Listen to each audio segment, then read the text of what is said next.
Hello everyone, it's me, back for another video.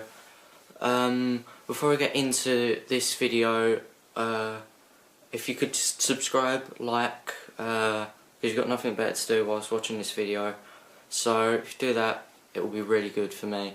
So yeah, let's get into the video. I'm making this video because a subscriber asked me how do I basically make my videos, so a bit of behind the scenes. So this video is for you and anyone else that wants to learn how to make a drum cover.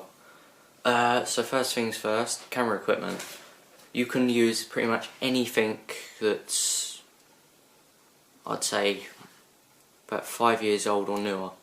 So you can use something like this. It's a JVC video camera. It's a few years old, it's not bad. You just need to learn your cameras to get the best quality out of it. You can use the kind of camera I'm using at the moment, which is a compact. Can't show you that because I'm recording with it.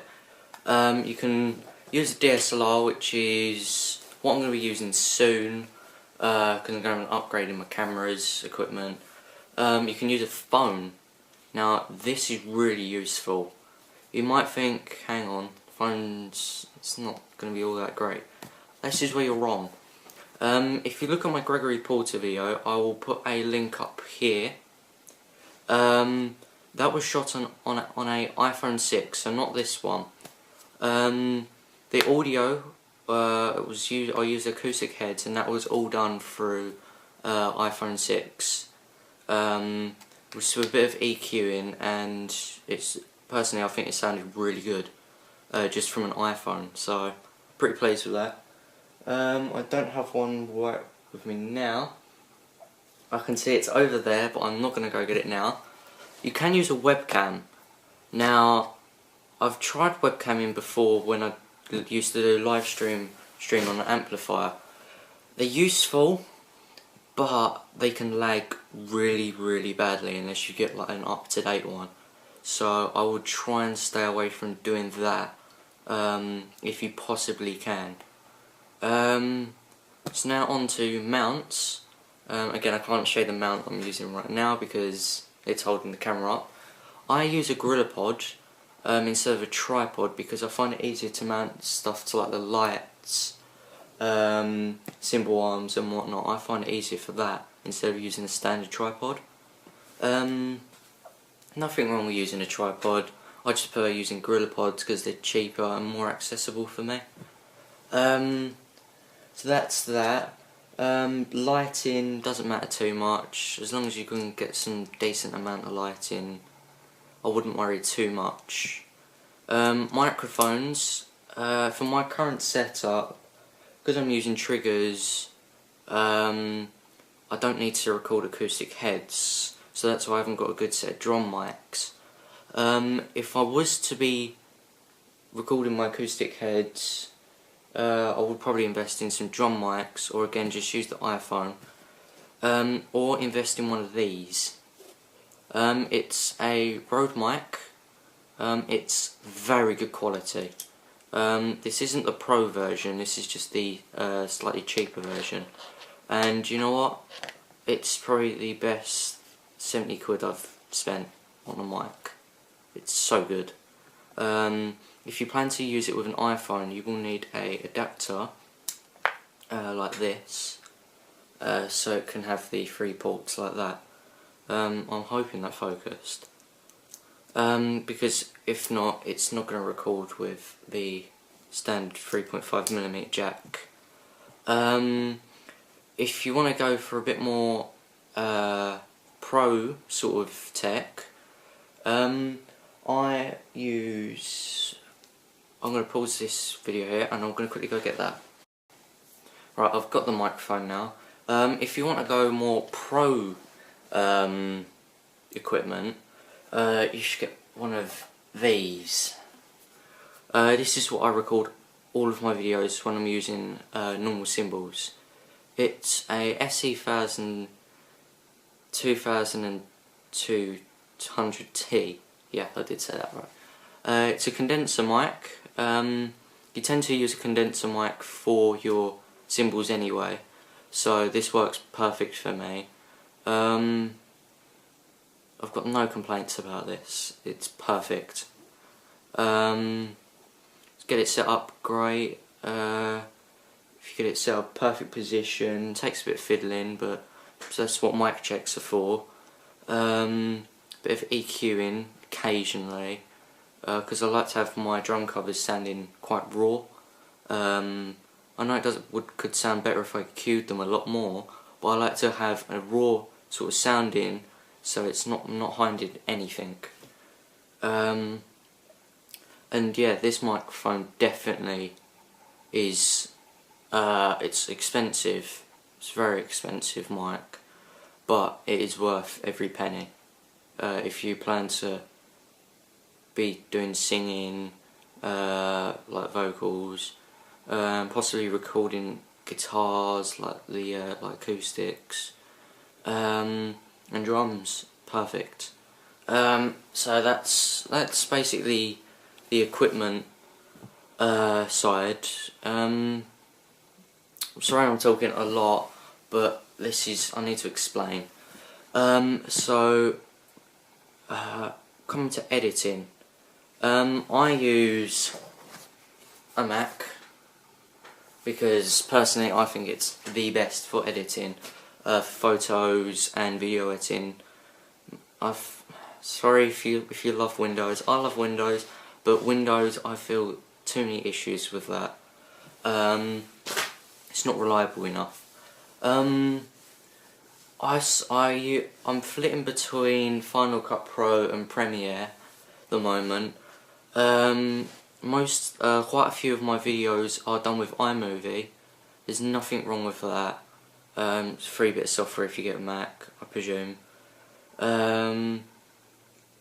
What I record to is Logic Pro X, which is the newest version.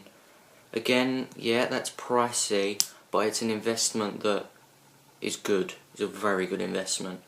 You can do GarageBand. That's more than sufficient if you're just micing up the drum kit and you don't want to mess about with it too much. That is definitely a good choice.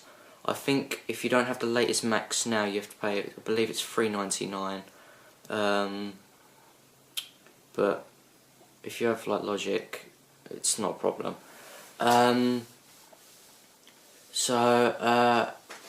Yeah, that's basically the main equipment and software side. What I'm going to do is I'm going to probably jump on the Mac now and give you sort of a rundown on how I edit the videos and yeah, basically edit them and publish them to YouTube. So we'll get to that now. Okay guys, I'm going to apologise now for the quality of the recording of the Mac. My capture software decided not to work, which was useful. So I'm just having to use my camera to record the screen on my Mac. I'm really sorry, but this is the best way I can show you. So basically, once you've recorded your drum cover, I'm going to show you a bit of my Calvin Harris cover. Chances are you've not seen it because I believe it's been blocked in over 260 countries, so there's a good chance you probably will never see it. So once you recorded it, I'm actually going to mute the track. You'll be able to listen to the drumming, so you can turn it up. You've got, you can see all my beats that I'm playing. I'm currently just playing a hi-hat. See? So that's just basically recorded raw into Logic, my electronic kit, because I was using my electronic kit for this video. So that's how that was recorded into Logic. Now if you're using drum mics for acoustic kit, you'd have a channel for each one of the mics.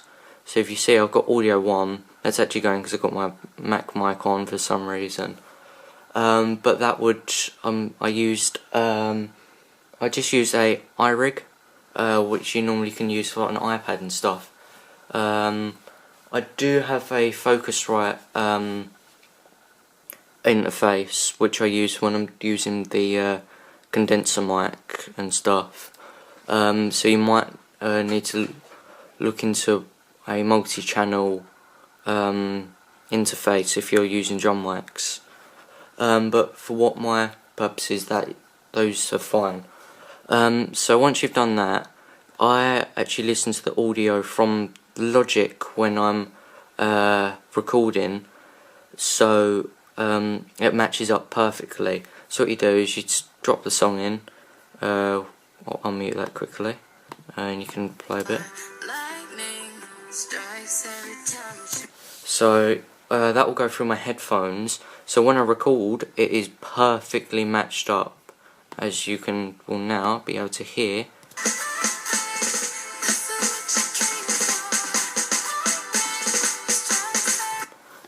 So once that is all good and that's all beat matched and everything, and you're happy with the music, what you do is, if you're using a Mac, you go over, you'll share it. That's how I do it. Share song to iTunes. Once you get it in iTunes, you'll go. It'll pop up in iTunes if it does. If not, just go look in iTunes, and it should be pretty recent. And I'm just going to use iMovie for this, because this is probably what most of you will use. And you'll have, what you do is you take the video from your camera, you'll bring it down to this bar once you've imported it, because it'll be up here. You do all your intros.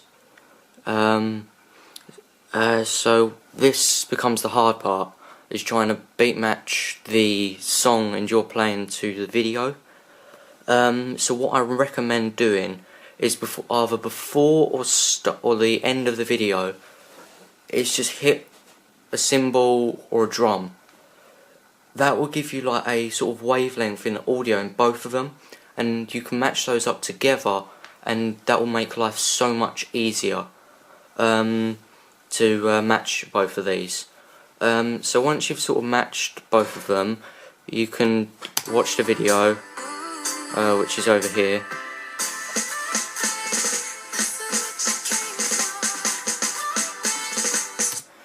So once you've done that, you can put your titles in, you can put like your credits in. So once that's done, you'll go up to the top and click share. You can share it straight to YouTube, but I don't like doing that, just in case like the Mac fails, or which I doubt it would. I always export it to a file, to like an external hard drive or something, because sometimes the files can be quite big, from anywhere from like half a gig to like 3 gig for a drum cover. I know my Red Hot Chili Peppers cover, that was about 5 gig because it was like over an hour long. So once you've done that, you basically just go to YouTube and then upload it. So there's nothing much too more to say. That is basically how I do make my videos. That is basically how I do all of this. There's not much more to say. If you do have any more questions, leave it down below. I'll respond pretty quick. I'm normally quite active on the weekends and stuff when I've got time off. So yeah, so if you're not subscribed and you enjoyed the video, please hit the like button, click subscribe, it helps a lot. And yeah, if you're new to the channel, I'm sure flashing up any minute now will be a video either here, or 2 here, or wherever. And the subscribe button, go click that, watch some of these videos, and yeah, I'm sure you'll find something that you'll like. So yeah, thank you guys so much for watching. It's been Drum Up, and it's been a pleasure to make this, and yeah, I will see you in the next one.